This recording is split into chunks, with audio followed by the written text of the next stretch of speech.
Halo teman-teman, Reinhard Budiarto, welcome back to my channel. Teman-teman, kali ini saya mau sharing film di Intern. Film tahun 2015 itu tentang orang magang kerja pertama kali. Seperti itu, intern itu magang. Atau orang yang telah berpengalaman magang, bisa juga di bidang baru. Atau orang yang sudah pensiun, mau refresh lagi, magang lagi.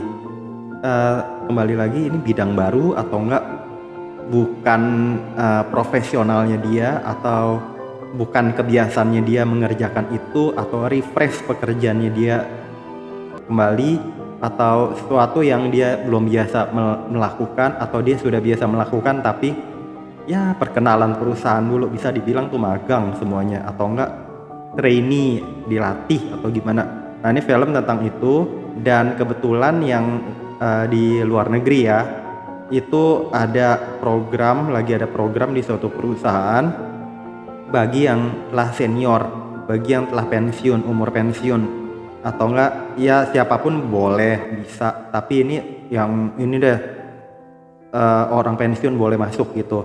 Terjadilah di interview lamaran masuk, ada seorang yang berumur, pernah jadi vice president segala digambarkan, dan dia bosen. Kalau dia happy aja, minum kopi, santai-santai, dia mau masuk ke dunia kerja lagi. Dan dia nggak punya perusahaan walaupun dia berpengalaman. Udah masuk kerja, interview berhasil, lolos semua, masuk kerja. Nah, gantian bosnya ini perempuan, tahu ada magang, orang magang baru berumur, dia males. Udah, jangan ke divisi saya deh. Padahal dia butuh nih orang-orang magang yang untuk mengetahui seluk-beluk perusahaan masuk ke dia punya divisi, karena dia pimpinan kan. Dia mau dia nguasain semua ya di pimpinan itu. Dari pengalaman pendirian perusahaan semuanya kan yang tahu si pimpinan. Ini cewek cantik banget, siapa ya namanya, saya nggak itu tapi nama di film Jules, orang terkenal lumayan. Nah, ya udah, itu mulai itu tipikal kantor, kasnya kantor pertama kali masuk itu kita belum tahu kita mau mengerjakan apa, atau kita telah tahu oh ada kerjaan ini, cuman kita belum biasa. Nah, oke, dia dipanggil masuk, kamu yakin bisa bekerja sama saya di perusahaan saya, sama saya di divisi yang dinamis. Saya kerja dinamis loh, bukan divisinya aja tapi sayanya dikerja dinamis. Dinamis itu artinya bisa berubah cepat, bisa harus melakukan ini itu, kemudian sifat kerjanya ya nggak ada lambat-lambat, kerjanya dinamis ya. Kadang ketemu klien, kadang harus mengerjakan administrasi, kadang harus berhitung, kadang harus berpikir, kadang harus analisa, macam-macam kayak gitu. Kemudian mungkin bisa harus berkendara, nyetir, ketemu orang, kayak gitu, dinamis. Atau nggak bisa berpikir, bisa ngetik cepat, harus bisa deadline, harus ngadep siapa, kayak gitu-gitulah pokoknya. Enggak, iya dia bisa, bener. Oke, kalau emang nggak mau pindah divisi lain, tetap sama saya, tunggu email dari saya kasih kamu kerjaan. Ya baik, dia bilang gitu kan. Hari itu ditunggu-tunggu, nggak ada kerjaan. Dia cek email ini biasalah, cek email nggak ada juga job desk yang masuk ke dia harus ngerjakan apa. Jadi perusahaan ini telah berjalan, digambarkan dong. Jadi ada keuntungan, ada profit, jadi perusahaan nggak rugi-rugi juga, dan salary, gaji semua pasti sudah sesuai yang dibicarakan. Yang nggak tahu diharapin apa sesuai apa enggak, tapi yang dibicarakan iya pasti. Akhirnya dia mulai ngerjain yang lain-lain karena email nggak datang. Dia mulai loh. Jadi orang-orang kan ada yang ngobrol ke dia, sapa gitu, hai gitu kan, mulai ngobrol. Jadi seperti dalam keluarga atau seperti pertemanan gitu kan, orang biasa nanya hai apa kabar, kemudian ada yang bisa dibantu atau enggak, sini saya bantu ngerjain ini. Jadi orangnya proaktif. Kemudian sampai besoknya dia digambarin malah nggak pulang sebelum bosnya pulang kayak gitu kan. Sampai dia ini berganti hari dia ngelihat pengemudi supir bosnya ini ada minum alkohol, langsung itu pun langsung dia datang bawa tegur, dia bilang, kamu istirahat aja dulu deh. Biasa orang minum alkohol pusing, saya nggak tahu ya kebiasaan di barat orang minum alkohol karena kedinginan atau melepaskan lelah atau ngelepasin stres, saya nggak tahu. Kalau di sini orang minum alkohol jarang ya, kalau sampai minum alkohol mungkin ngelepasin pikiran ini, karena sifat alkohol kan relaksasi, udah itu ngelepasin penat, ngelepasin pusing kayak gitu, ngelepasin pikiran kayak gitu. Pikiran kita kayak nggak nyantol. Nah pokoknya di luar negeri ya ceritanya, dia bilang udah pulang aja, istirahat dulu aja, dibilang gitu. Ya ini kan staf kantor udah gitu dia bawa bosnya, akhirnya bosnya harus pergi karena harus ketemu CEO baru. Dia mau katanya dia mau lepasin perusahaan ke pengurus baru karena dia alasannya katanya dia nggak disukain orang, tapi itu alasan dia tadinya. Berarti ternyata itu nanti suaminya ada selingkuh segala, dia tahu karena ya mungkin dianya terlalu sibuk sama perusahaan kayak gitu. Oke, akhirnya dia mulai nyetirin. Nah sebelum dia nyetir itu pun dia mulai tuh kan di kantor itu ya udah sesuai semua ya, mungkin gajinya besar apa gimana nggak tahu saya juga. Pokoknya dia nggak bisa diem, dia ngeliat meja tumpuk kotor, nggak rapi gitu, dia rapiin jadi bersih meja segala, tapi nggak tahu tuh pindah kemana segala, nggak tahu. Kalau ada dokumen penting ditegur juga kan, tak khawatir. Ini luar negeri ya, ini perusahaan yang berbeda, di luar kebiasaan kita, jadi kita belum tentu bisa sama dengan kita gitu loh. Mungkin di kita nggak boleh tuh asal ngerapin ini, kalau itu ada dokumen hilang kan tanggung jawab kayak gitu teman-teman. Udah pokoknya dia bisa proaktif, yang meja dirapin segala dia proaktif, ini bilang pengemudi baru ini minum ya, istirahat dulu deh kayak gitu. Dia anterin, akhirnya dia nyetirin bosnya cewek cantik itu ketemu orang. Nanti dia dengar, udah dibilangin nanti setiap ada sesuatu yang dibicarakan ini menyangkut perusahaan, kamu jangan ini bilang ke orang lain, nggak usah, kamu tahan aja, simpen aja di situ. Ya udah teman-teman, akhirnya dia pergi, dia cerita ya ini nggak bagus, terus dia ajak ke luar negeri lagi jadinya karena ini kebapaan kayak gitu kan.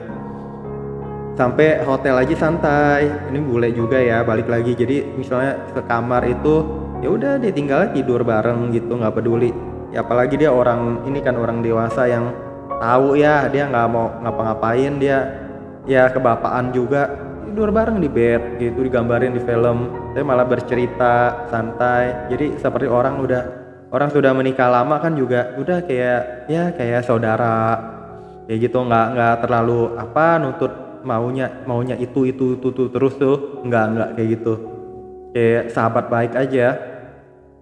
Kemudian apa sih penyebabnya dia sampai begitu? Dia suatu kali itu sebelum dia berangkat ke luar negeri pun dia tahu dia tahu nih itu suaminya si cewek ini, si bos ininya dia selingkuh tuh dari waktu dia suaminya bilang nggak bisa ngantar anaknya karena lagi demam. Ternyata udah antar anaknya, dia bisa ngeliat lebih pulang cepat, dia ngeliat tuh dia pergi sama cewek lain, ibu dari temennya anaknya malahan gitu. Tapi dia nggak mau bilang lagi, dia nggak mau ngerecokin hidup rumah tangga orang kayak gitu. Ternyata ini cewek ini juga sudah mengetahui, makanya dia cari CEO itu biar dia bisa santai, biar bisa ngelepasin perusahaannya. Mungkin dia jadi pemegang saham saja, cuman nggak megang operasional kan. Udah akhirnya ngobrol, dia udah siap ngelepasin gitu. Suaminya itu dia sebelumnya udah bicara apa itu, saya tahu mungkin terlalu sibuk sehingga hubungan kita itu jadi seperti ini, ya dia juga bisa karena dia tahu apa yang telah perjalanan lama kita jalani, merawat anak, membesarkan anak segala kayak gitu kan, curhat. Udah suatu besoknya dia udah pulang dari negara bagian lain sama si Bapan ini. Dia bilang ke suaminya dia mau ini mundurin dari CEO, diserahin ke yang lain, perusahaan diserahin ke yang lain. Mungkin suami juga takut ya. So istrinya ini terlalu baik, punya perusahaan diserahin ke orang lain, nanti kenapa-napa dia juga repot kali. Udah akhirnya dia ngakuin ya, dia juga minta maaf kalau dia sampai ada, ya bilangnya gimana ya, dia ada nggak setia dikit, dia bilang padahal sebenarnya dia nggak setianya rada lumayan, cuman dia bilangnya dikit apa kayak gitu. Jangan ini, dia mau memperbaiki semua hubungan juga, dia mau kembali dekat juga kayak gitu teman-teman. Udah akhirnya dia si cewek nggak jadi mundurin diri jadi CEO kan, tapi perusahaan itu ya udah semuanya jadi berjalan baik teman-teman. Pokoknya apa ya, kemudian dia ketemu tuh bapak lagi yang magang, ternyata lagi cuti katanya, cuma baru masuk yang boleh cuti ya, saya nggak tahu juga, mungkin telah berjalan berapa bulan kali. Dan apa yang dilakukan, atau dia ada ini khusus karena dia izin khusus karena dia sama bosnya ini, nggak tahu juga. Nyata dia lagi main tai chi, lagi relaksasi di itu taman. Jadi gitu teman-teman, kita work life balance. Mungkin kita kalau masih umur lebih muda itu kita kurang bisa menyadarkan apa yang perlu kita lakukan kayak gitu kan. Cuman kita makin berumur, makin bertambah dewasa, makin bertambah besar, kita akan bisa berpikir kehidupan kita harus seimbang. Kita nggak bisa selalu gitu, kita A B C D E, harus bisa bermain kayak nada irama, seperti bermain musik teman-teman. Kalau A terus tinggi nggak ada nadanya, membosankan kan main musik kayak gitu. Nah kita menjalani kehidupan harus ada nadanya juga. Kadang kita harus ada A B C D E F G, dan itu balance, seimbang. Mungkin ada sesuatu yang berat di C atau D, mungkin di pekerjaan, di penghasilan, di kehidupan, hubungan interpersonal kita, itu nada harus tetap dimainin teman-teman. Mungkin diperbaiki permainannya, atau enggak ya belajar memperbaiki, berusaha memperbaiki, sehingga nadanya mungkin rada dipelanin dikit, ya A nya rada dipelanin dikit, B nya rada dikuatin dikit, kayak gitu-gitu teman-teman. Banyak membaca, banyak bertukar pikiran sama orang lain, dan ya pokoknya digambarkan di perusahaan pun semua harus seimbang. Mungkin tadinya dia nggak dikasih kerjaan, tapi dia santai berpikir, dia tahu emang kebiasaan perusahaan tuh kayak gitu, dia harus cari tahu ada apa yang dikerjakan, sehingga dia bisa kenal bosnya, kenal bisnis bosnya, dia bisa bantu bosnya mungkin kayak gitu-gitu. Sampai ada bagian resepsionis yang ketakutan karena dia mau disuruh digantiin sama si Ben ini, si Pak tua ini. Enggak, dia mah tenang aja, kamu malah lebih seneng ada saya di sini, seimbang. Jadi ada saya yang ngebantuin, ada saya yang backup juga kayak gitu-gitu teman-teman. Sampai tadinya dia mau ditransfer ke bagian lain karena dianggap terlalu dekat, mau seperti kerecok ke keluarganya, terlalu dekat. Nyata sampai nyesel, akhirnya langsung cepet-cepet balik, dibeliin kopi segala, minta maaf si bos ceweknya itu. Jadi kehidupan tuh semua harus seimbang, kita usaha untuk memberikan yang terbaik, menjalankan yang terbaik selalu aja teman-teman gitu. Semoga kita semua sukses kalau kita bisa seimbang, kalau kita bisa bermain musik dengan baik, bermain instrumen dengan baik. Nanti yang dengar dan diri kita juga lebih tenang, lebih bahagia. Kita doa ke Tuhan juga semua lebih bahagia. Usahain aja, itu namanya kebijaksanaan nih kali juga bisa dibilang ya. Gak selalu A, gak selalu B, tapi bisa set berbolak-balik aja, dan harus menghasilkan nada yang indah mungkin itu. Semoga bermanfaat. Jangan lupa subscribe, like, share, komen. Sampai jumpa di video-video saya berikutnya. Bye bye teman-teman.